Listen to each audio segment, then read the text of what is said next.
Thanks, Brian. Are we ready for hockey? Here it comes. I should have my whole team on the ice tomorrow for the first time, and as Brian mentioned, we start league play Friday night up at St. Cloud. I think there's a lot of excitement in our camp. Obviously, we return a lot of players that had very good seasons last year. The big thing is, we start the process of a new season today. We brought in 7 freshmen, trying to get them up to speed as quickly as we can. I think as people watch us play throughout the year, they'll notice several of them. They've had great careers prior to coming to Wisconsin, and we anticipate those careers to continue as they get comfortable and adjusted to college.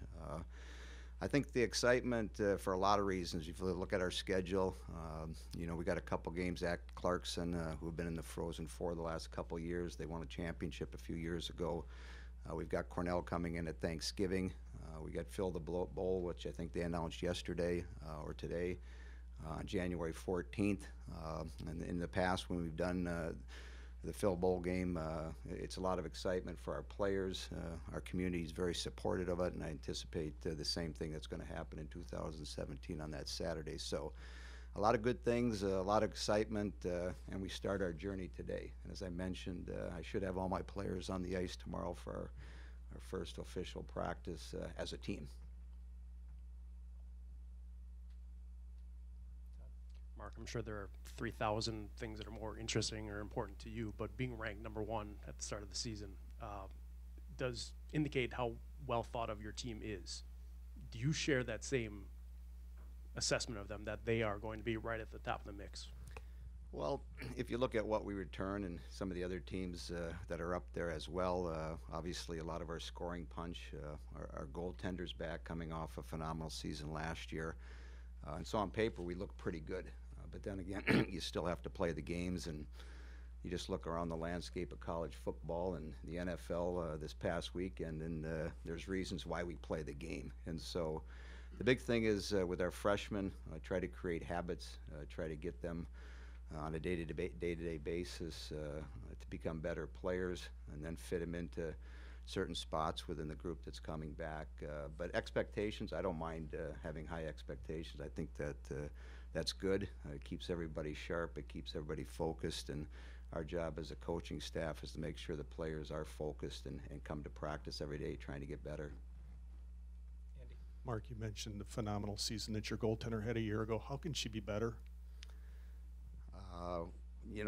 The stretch she went through, I don't know. I had never seen a stretch like that for a goaltender, and obviously, I've been in hockey a long time. The big thing with Anne Renee is, she's still got some goals here at Wisconsin and some goals that she wants to attain as an individual player. She was, last week up at Canada's national camp, got back last night. And for her is just to, again, you need to stay focused. You need to do the things day to day to stay sharp, and that's going to be our task to make sure that she's in that position. Doesn't get much rest because, she's going to have to go at it Friday night. What's her greatest challenge? She seems to be a pretty mentally tough person, but is it all mental? Is it all physical? Obviously, you want her to stay healthy, but what's the biggest challenge sitting out there in front of her for your team this season? I think, in her position is, you can't live on your laurels. I learned that early in my NHL career after having a successful year in the early process, playing an all-star game, and I had a coach come up to me, an assistant coach, and just sort of nudged and whispered in my ear to make sure that I worked hard and I trained that summer, because the following season it wasn't going to be as easy. And so, our message to Anne Renee, and we'll meet with her, is, do the things day to day and focus, because, in 36 games, in 6 months, her career here at Wisconsin will be over, and she has an opportunity to do something special. And I think in the back of her mind, she'll be able to, do some things that she wants to do if she stays to the day-to-day things.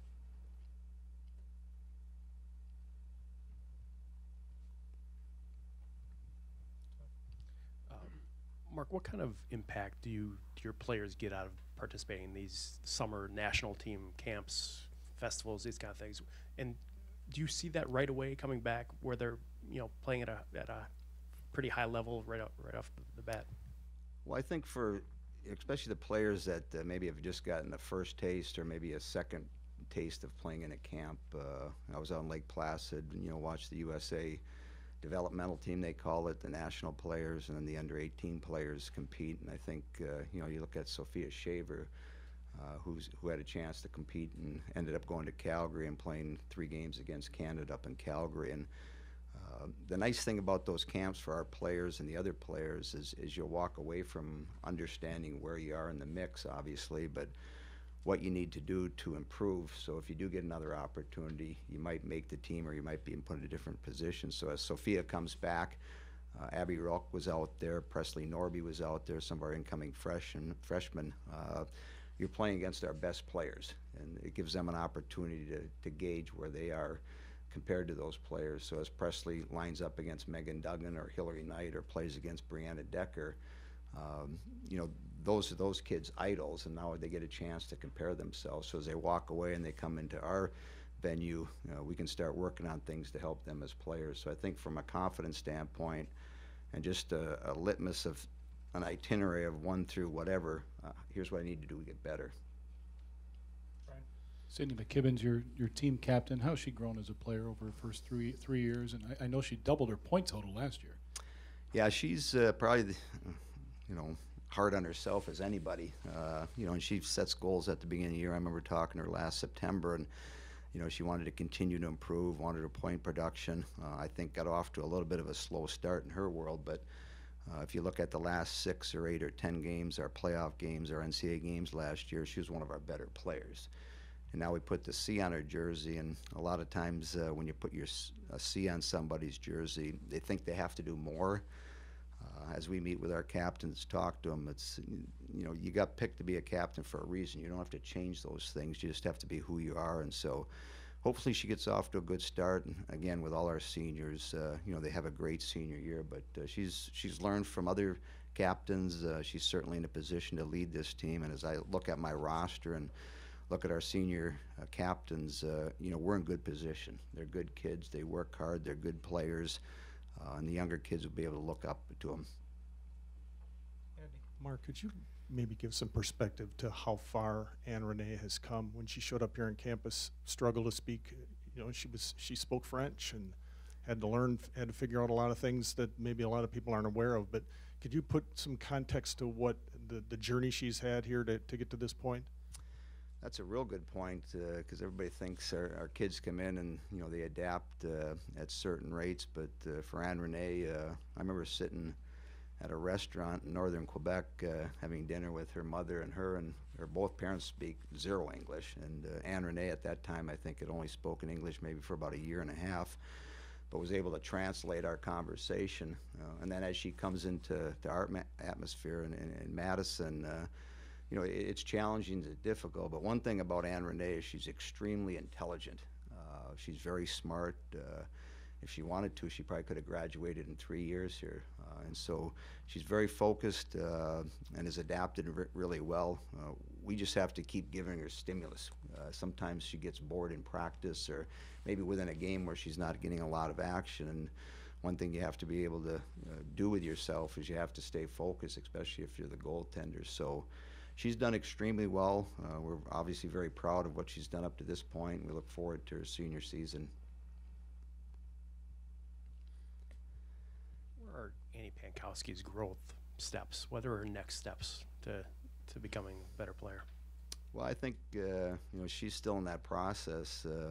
She had a chance to play in the camp with USA, got picked with the under-22 team, wore the C up in Calgary in those 3 games, and I had a conversation with Ken Klee, who's coaching that group, and they've been nothing but impressed with her. And so her leadership skills, not only on the ice, but I think off the ice, puts her in a position, to have another great season for us, and hopefully puts her in a position, next summer when they start selecting and centralizing players for the Olympic team.